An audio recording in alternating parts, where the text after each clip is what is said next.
One of the most common questions Simon and I get asked literally every day of the week from people all over Australia getting started is, I don't know what to buy. Now, Simon, when we get asked that question, man, where do we start?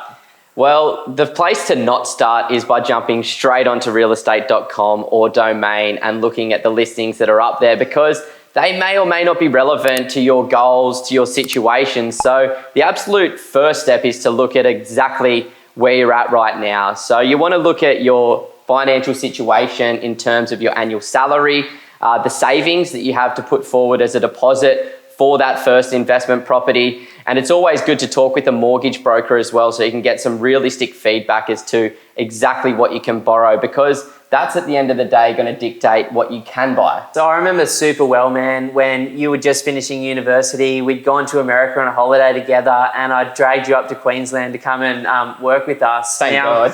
At that time, it was sort of like a traineeship and you were earning $55,000 per year. I remember you deciding that you wanted to become a property investor and starting to save your ass off. And over about a year or two, you saved a huge amount of money. At the time, I think you were still living with mum. And when you got to about 50K, we sat down and we sort of looked at that second step, which is looking at the long-term future in terms of where you wanted to be, as well as the goals for the next 12 months. So do you want to explain that second step a bit more? Absolutely, because having an understanding as to where you're working towards or what you're working towards in the future will really help guide you through this process as well. So breaking that down into two steps, we're going to go short-term goals first. So what exactly do I need to do over the next 12 months to make this goal of purchasing an investment property a reality? And then we're going to also think about where do we want to be in the long-term future. A lot of first-timers think that they need to purchase 5 or 10 properties to become financially free.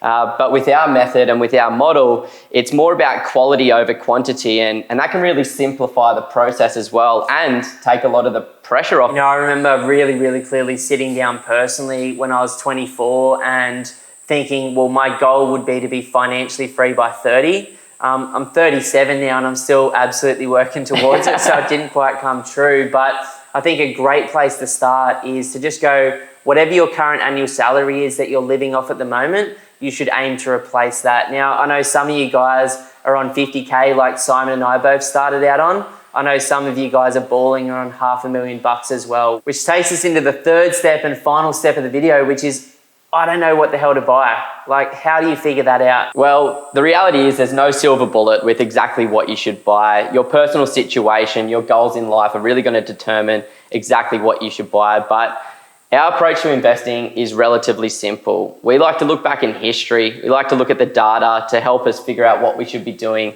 moving forward. So for us, we buy houses. We want to secure as much land as we possibly can. And this is because when you look back over the last 30 years, houses have outperformed units in capital cities by over 130%. Then we also like to buy houses in the metro markets, the big cities, as opposed to the regional markets. And that's just because over the last 30 years, the metro markets have outperformed the regional markets by over 130%. And the last one is going to be really dictated by your budget, which is to purchase as close to the city or as close to the beach that you can afford. That one we don't have data to back up, but I definitely have intuition. From looking at Sydney, Melbourne and Brizzy, high income earners concentrate near the city or the beach, and because of that, we just think if you can afford it and if you can get close to it, it can be a great place to start. So our approach to investing is super simple. Buy houses on good sized pieces of land in quality suburbs, in metro markets if you can afford them,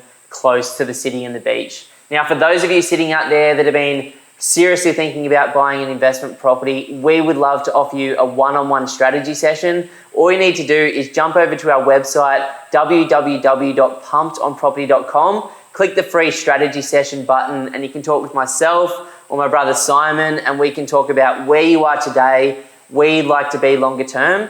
We can talk about the market so that you feel much more educated, and then you can either take that with a grain of salt, go and smash it on your own, or become one of the extremely small number of people that we take on each week. But either way, we wish you all the best on your journey as an investor. Please subscribe to the channel for regular videos like this each week. Please give us a thumbs up or a share if you liked it. Cheers, guys, and good luck this year. That's a wrap. That's a wrap. Getting Have a cool, swim. bro. Yeah. Oh, sweaty. So sweaty.